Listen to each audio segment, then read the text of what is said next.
ज़िंदगी का फेज़ होता है जब सब कुछ केओस में चला जाता है, जब हर चीज़ फेल होने लगती है और लगता है कि जैसे यूनिवर्स आपको टेस्ट कर रहा है। अगर आपके साथ भी कुछ ऐसा हो रहा है कि जहाँ पे आपको लग रहा है that there is no light at the end of the tunnel, तो हो सकता है कि आपकी राहु की महादशा चल रही हो। नमस्ते दोस्तों, मैं हूँ अनीशा और आपका स्वागत है एक और इंसाइटफुल वीडियो में। आज हम बात करेंगे एक ऐसे पावरफुल दशा के बारे में जो आपके लाइफ को पूरे तरीके से ट्रांसफॉर्म कर सकती है, राहु महादशा। और हम देखेंगे कि कैसे राहु को समझकर आप अपनी ज़िंदगी के चैलेंजेस को फेस कर सकते हैं बिना किसी डर के। तो अब थोड़ा सा समझेंगे राहु को। वैसे बहुत ज़्यादा मुश्किल है और बहुत ज़्यादा वक्त भी लगेगा। ये वीडियो थोड़ा सा लंबा होगा, मैं कोशिश करूँगी कि मैं जितना उसको संक्षिप्त में और बग़ैर ज़्यादा लंबी एग्जाम्पल्स दिए अगर आपको समझा सकूं, तो ये मेरी कोशिश रहेगी। ये राहु और केतु का जो एक्सेस है वो लेसन्स की हमारी पूरी कार्मिक जर्नीज़ के ऊपर बेसिस है। ये हमेशा एक दूसरे से एग्जैक्टली 180 डिग्रीज पे होते हैं और राहु और केतु दो शैडोवी प्लैनेट्स जाने जाते हैं या दो लूनर नोड्स भी कहते हैं हम इन्हें। ये एक्चुअल में कोई प्लैनेट्स नहीं है, तभी इन्हें छाया ग्रह का दर्जा दिया गया है। जब राहु डिज़ायर्स, अननोन चीज़ों का सिंबल है, वहीं पर ही केतु डिटैचमेंट का और स्पिरिचुअलिटी और पास्ट लाइफ के लेसन्स को रिप्रेजेंट करता है।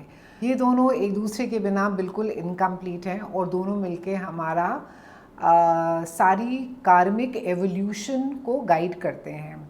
राहु महादशा को, जैसा कि मैंने कहा, थोड़ा समझना मुश्किल है, मगर मैं कोशिश करूँगी कि बग़ैर एस्ट्रोलॉजी जार्गन यूज़ किए आपको मैं समझा पाऊँ। तो इस वीडियो में हम जानेंगे कि राहु के नेचर के बारे में, किस तरह से चैलेंजेस अगर आप फेस कर रहे हैं तो आप उनको कैसे नेविगेट कर सकते हैं, और आप ऑल्सो इम्पॉर्टेंटली राहु फेस के दौरान, क्योंकि ये बहुत लंबा होता है, इसकी महादशा 18 साल की होती है, तो नेविगेट करने की बजाय आप और कैसे पर्सनल लेसन्स, पर्सनल ग्रोथ के लेसन्स सीख सकते हैं।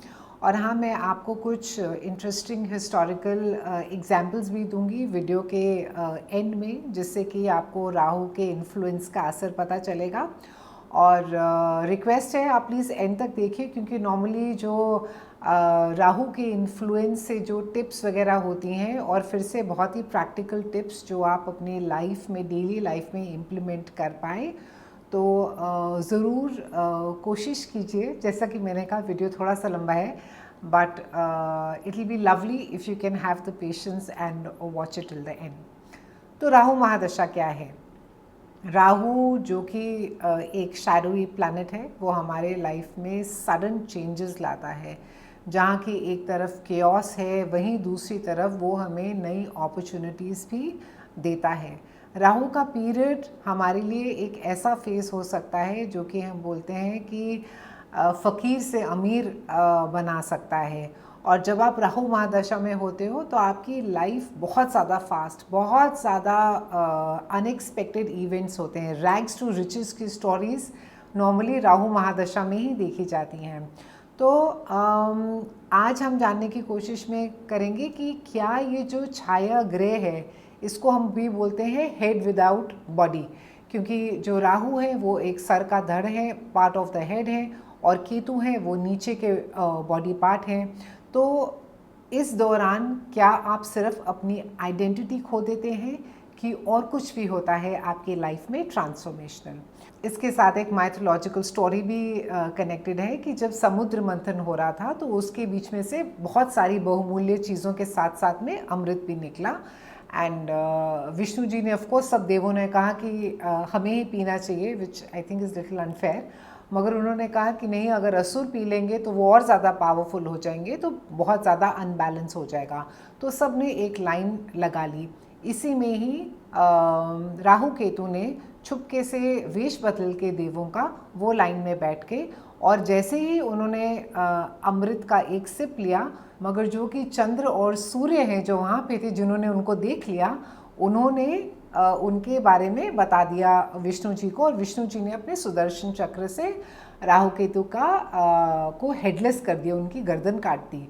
तो जो टॉप का वो था, जो हेड था वो बन गया राहु, और जो नीचे का जो पार्ट था वो हो गया केतु।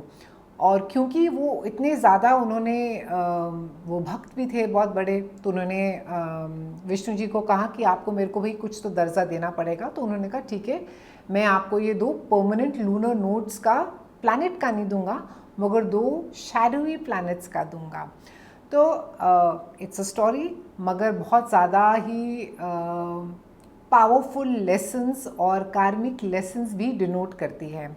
तो अब जो राहु है, that is head without any execution, it is full of illusions, उसमें सिर्फ सोच है, प्लानिंग है। आप देखेंगे कई लोग बहुत ज़्यादा राहु के लिटरली एम्बॉडी करते हैं, पूरे आइडियाज़ होंगे बहुत सारे उनके पास, मतलब बड़े बड़े ख्याल, जितनी बार देखिए या तो रिसर्च करते जा रहे हैं या तो उनकी बातें नहीं ख़त्म हो रही हैं, मगर एग्जीक्यूशन और इम्प्लीमेंटेशन हमेशा ज़ीरो, क्योंकि ये हमें कभी भी अलाइन नहीं कर पाते हैं, आपको कभी भी ग्राउंड नहीं कर पाते हैं। और राहु जो है उनको भी काफ़ी ज़्यादा ऑब्सेस्ड हेड कहा जाता है, कि जब कुछ चाहिए तो मतलब यू बिकम ऑब्सेस्ड। ये एडिक्शंस का भी जब होती है महादशा, तो एक वन ऑफ द चैलेंजेस जो होते हैं उसमें एडिक्शंस भी आते हैं। तो ऑफ कोर्स ऑब्सेशंस, इल्यूजन्स बहुत ज़्यादा, फेम, शॉर्टकट लेना, मटीरियलिज्म, फॉरेन एलिमेंट्स भी या तो आपको बहुत ज़्यादा अट्रैक्ट हो जाते हैं, मतलब अपनी भाषा को छोड़ के आप दूसरी भाषा, फॉरेन लैंग्वेज अपना लेते हैं। कई बार एक बहुत बड़ा साइन है कि आप जैसे कोई रिलीजन प्रैक्टिस कर रहे हैं, आपका खुद का जो नेचुरल है आप उसको त्याग करके एक फॉरेन रिलीजन भी अडॉप्ट कर लेते हैं। बहुत ज़्यादा रिबेलियन, बहुत ज़्यादा अनकन्वेंशनल होना, ये सब बहुत ही एक क्लियर राहु की महादशा डिपिक्ट करती है। राहु 18 साल के लिए ये महादशा होती है, सबसे लंबी दशाओं में से ये एक दशा है। ये दशा 2 चीज़ों से आ सकती है, या तो ये राहु आपके अंतर्दशा से ट्रिगर होती है, या तो आपके जो बर्थ चार्ट में है उसमें राहु का प्लेसमेंट बहुत ज़्यादा स्ट्रॉन्ग हो। नॉर्मली राहु महादशा चंद्र या मून दशा के बाद में आती है, जो कि करीबन 10 साल की होती है। राहु महादशा भी बहुत ज़्यादा पावरफुल मानी जाती है जब राहु तीसरे, छठवें या 11वें घर में होते हैं। राहु को स्वग्रही भी कहा जाता है जब ये मिथुन या कुंभ राशि में होते हैं। राहु के जो बहुत फ्रेंडली प्लैनेट्स हैं उन्हें हम वीनस या शुक्र या मर्करी या बुध भी कहा जाता है, मगर अगर राहु आपके 8वें घर में है, 12वें घर में है, तो इन्हें हम शत्रु ग्रह भी कहते हैं। ये डिबिलिटेटेड होते हैं, यहाँ पे कमज़ोर होते हैं, तो ये महादशा थोड़ी सी डिस्ट्रक्टिव हो सकती है। वही इसका मतलब आपके साइकोलॉजिकल फियर्स, बहुत ज़्यादा ऑब्सेसिव होना, बहुत ज़्यादा कई बार मेंटल इलनेसेस भी होती हैं, हॉस्पिटल्स गवर्न करते हैं। ये काफ़ी कुछ ऐसी इलनेसेस होती हैं जो डिटेक्ट नहीं हो पाती हैं और एकदम से निकल के पाती हैं। तो राहु का इन्फ्लुएंस हम भी, उसकी सब चीज़ें बुरी नहीं हैं, क्योंकि राहु का एक बहुत ज़्यादा स्ट्रॉन्ग कनेक्शन टेक्नोलॉजी से है और बाउंड्री ब्रेक करने वाली चीज़ों के साथ हैं। तो जैसे कि स्पेस एक्सप्लोरेशन, इंटरनेट है, या फिर जेनेटिकली इंजीनियर्ड ऑर्गेनिजम्स हैं, सब कुछ राहु के ही इन्फ्लुएंस है। जो ये सब सोशल मीडिया है, ये सारा राहु के ही अंडर आता है। राहु वो है जो आपको अपने कंफर्ट जोन से बाहर निकालने पर मजबूर करता है। और राहु का जो सबसे ज़्यादा पोटेंट कॉम्बिनेशन होता है, राहु और मून जब चंद्र साथ में हो, इमोशनल कन्फ्यूजन बहुत ज़्यादा हो सकती है इस वक्त। राहु और मार्स, एग्रेशन, बहुत ज़्यादा स्कैंडल्स, एक्सीडेंट्स इस वक्त पर। राहु और शुक्र या वीनस, तो इस वक्त पे secret affairs, scandals, material obsessions, Rahu या आपकी लग्न राशि में हो, तो लग्न राशि मतलब आपका असेंडेंट हो, तो इसमें आपको कई बारी आइडेंटिटी क्राइसिस भी हो सकता है। और राहु जब शनि दशा में भी साथ में आए उनके अंतरदशा बन के, तो भी काफ़ी ज़्यादा एक्सट्रीम कार्मिक टेस्ट मिल सकते हैं। राहु दशा महादशा में ज़िंदगी, जैसे मैंने कहा, फास्ट पेस तो खैर बहुत ज़्यादा होती ही है, मगर एक बहुत से ही कॉमन थीम्स आपको देखने मिलेंगे कि करियर बहुत जल्दी बूम हो जाता है, एकदम से बूम हो गया, मगर स्ट्रेस और बर्नआउट भी इक्वली फास्ट होता है। रीलोकेशन हो जाता है, आप सडनली आपको पता चलेगा कि आपकी फॉरेन रीलोकेशन हो गया है, या फॉरेन कंट्रीज़ में अचानक आपका आना जाना लग जाता है, या आपका वर्क, आपका काम वहाँ पर हो जाता है, या कांस्टेंट ट्रैवल शुरू हो जाती है आपकी फॉरेन कंट्रीज़ में। सीक्रेट अफेयर्स या स्कैंडलस रिलेशनशिप्स भी शुरू हो सकती हैं इस वक्त, अगेन डिपेंडिंग आपके खुद के personal chart. Addictions, obsessions, over ambition, बहुत ज़्यादा ग्रीड होना, ये भी सब राहु महादशा में होता है। एक इल्यूजन बहुत कॉमन रहता है राहु महादशा में कि सब कुछ मिलेगा, मगर अंदर से दिल भी like a sense of emptiness, बहुत ही खोखलापन रहेगा आपको। वो एक कांस्टेंट हंगर रहेगी, वो हंगर कभी मतलब आपकी सेशिएट नहीं होगी, आपको और चाहिए। अगर आप बन गए हैं CEO, आपको लगेगा नहीं प्रेसिडेंट क्यों नहीं, प्रेसिडेंट बने का लगेगा तो आपको लगेगा कि शेयर्स क्यों नहीं मिल रहे हैं कंपनी में। तो ये कांस्टेंट एक हंगर, ग्रीड वो रहता है, जो कि राहु आपको जो डिज़ायर है वो कभी ख़त्म नहीं होती है। इसका एक बहुत ही इंटरेस्टिंग कनेक्शन है टैरो से भी। हम इसको टैरो कार्ड में मून कार्ड से रिप्रेजेंट करते हैं, ये बहुत ही नेपच्यूनियन एनर्जी भी है। तो जब हम मून कार्ड देखते हैं तो एक बहुत ही इल्यूशनरी लाइट दिखती है यहाँ पे, मून लाइट जो शैडोज़ को दिखाती है। बिल्कुल वैसे ही राहु इल्यूजन्स और कन्फ्यूजन से भर देता है। इस कार्ड में जो आप यहाँ पे वाइल्ड डॉग्स टेम होते हुए देख रहे हैं, और वो राहु के डुअल नेचर को रिप्रेजेंट करते हैं। एक साइड पर राहु का पॉजिटिव इम्पैक्ट हो सकता है ट्रांसफॉर्मेशन का, और दूसरी तरफ कन्फ्यूजन हो सकता है। राहु की जो महादशा का लाइफ पर हिस्टोरिकल कुछ आपको बहुत ही इंटरेस्टिंग एग्जांपल्स दूंगी कि 1969 में जब मून लैंडिंग हुई थी, पहली बारी जब इंसान ने मून पर कदम रखा था, तब भी राहु की महादशा चल रही थी। राहु का नेचर है space exploration, boundary breaking, AI technology, any kind of a ground breaking technology has to do with Rahu. और इस इवेंट ने दुनिया को बिल्कुल ही एक नए और अलग पर्सपेक्टिव से दुनिया को देखना सिखाया।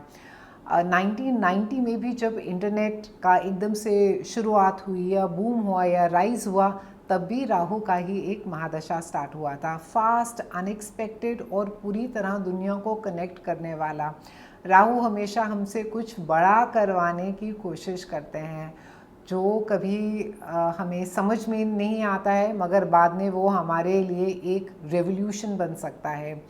राहु महादशा के चैलेंजेस मतलब बिसाइड्स अगेन कि डिपेंडिंग आपके साथ में कौन से प्लैनेट जुड़े हुए हैं राहु के, मगर अगर मैं बहुत ही एक जेनेरिक थीम लूँ तो कन्फ्यूजन बहुत रहता है लाइफ में। आपके पुराने पैटर्न्स दोबारा से और या रीसर्फ हो सकते हैं, या आपके पुराने बिलीफ्स रीसर्फेस हो सकते हैं, और राहु आपको चाहता है कि आप इन बिलीव्स को, इन पुराने ख्यालात को, इनको तोड़िए, क्योंकि ये सब आपको हैंड मी डाउन दिए गए हैं। आपको इनकरेज करता है कि आप खुद एक्सप्लोर कीजिए, डिपेंडिंग अगेन कि कौन सा प्लैनेट, कौन सा ग्रह राहु के साथ जुड़ा हुआ है आपके चार्ट में। थोड़ा सा चैलेंजिंग हो सकता है। तो एक बहुत ही सिंपल टिप है कि आप फ्लेक्सिबल रहें, आप चेंज को एम्ब्रेस करें। राहु जो चेंज आपकी लाइफ में ला रहा है, आप पुरानी चीज़ों को पकड़ के एकदम टाइटली मत रखिए कि अगर ये ऐसा था तो वैसे ही तरीके से काम करना है या एक स्पेसिफिक तरीके से ही जीना है। It will become more hard for you. तो उतनी फ्लेक्सिबिलिटी लाइए अपनी लाइफ में कि आप बिल्कुल ही उतने फ्लेक्सिबल हो जाएं और इतना चेंज को एक्सेप्ट कर लीजिए कि बड़ा ब्रेक थ्रू आ जाए आपके लाइफ में, और जो भी वो चेंज हो, इवेंचुअली जो भी हो, आप उसको बहुत ही नेचुरली एम्ब्रेस कर पाएँ। नए अपॉर्चुनिटीज़ के लिए ओपन रहें। राहु का मकसद भी होता है आपको नई अपॉर्चुनिटीज़ लाएं। डोंट गेट कन्फाइंड कि मैं इसी जगह पर ही रहूँगा या रहूँगी, या मैं यहीं पर ही नौकरी करूँगा या करूँगी। बहुत सारी अपॉर्चुनिटीज़ राहु आपके लिए लाता है, different, innovative, provided you are willing to take the risk. और सबसे इम्पॉर्टेंट चीज़, अपनी स्पिरिचुअल ग्रोथ पर फोकस कीजिए। राहु आपके अंदर के शैडो को समझने का मौका दे रहा है आपको, तो अपनी स्पिरिचुअलिटी को एक्सप्लोर कीजिए और अपनी इनर पीस की तरफ थोड़ा सा ध्यान दीजिए। दोस्तों, आपको ये समझना होगा कि राहु की महादशा कोई पनिशमेंट नहीं है, ये एक ट्रांसफॉर्मेशन का फेज़ है।